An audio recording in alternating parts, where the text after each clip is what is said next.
In our life, we do have those times when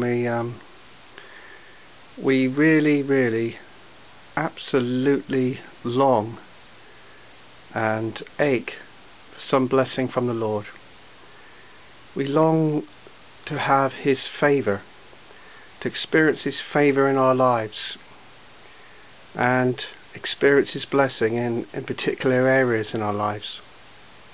And these times of longing are so intense, so deep, that you find yourself maybe crying about it or just aching inside.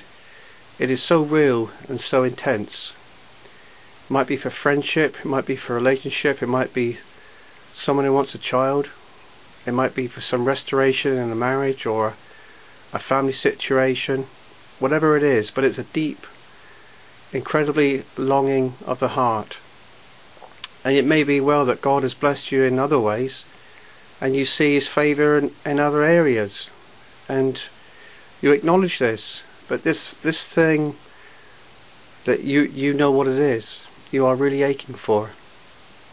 And we need God's favour, and you need God's favour to see whatever this is to happen in your lives.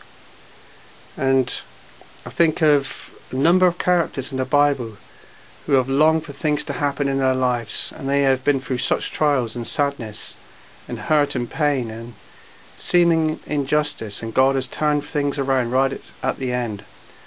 We can think of Abraham and Sarah and how they longed and ached deeply for a child, which finally happened.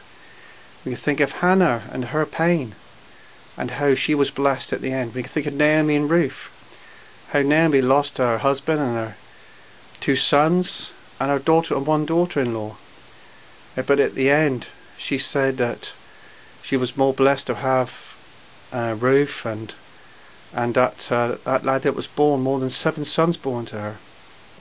We can think of Elizabeth, who was barren, and Job, and there's so many other folks in the Bible who went through such harsh times, even like Joseph too. But right at the end, God granted Joseph and all these other people the favour that they longed for.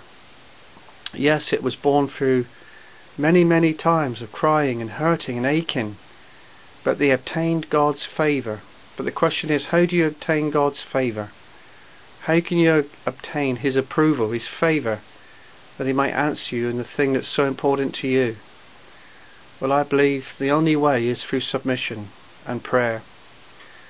The first thing to do is, in your utter aching and grief and sadness and longing, is to acknowledge all the good things that God has done for you already, and to love Him and to worship Him, and to say to Him that you love Him. But then to cry to Him about this other thing that's so deep and important to you to happen in your life. It's so important to you. Ask Him to comfort you. Ask Him to give you strength to wait. Ask Him to give you faith to continue to believe that in His time He will turn about your situation, that suddenly He will grant you favour, and suddenly everybody will be there for you, as it were.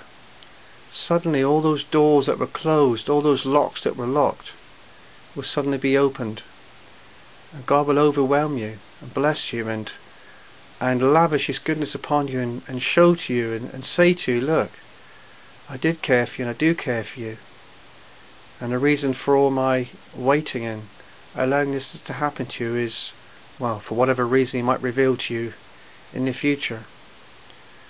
So if you're really aching and longing, just come to the Lord and continue to pray, submit to His will, cry about it, mourn about it, grieve about it, but respect and reverence Him.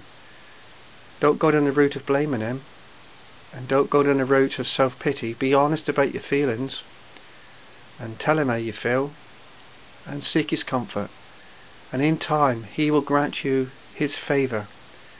The word says that in an accepted time I have heard you.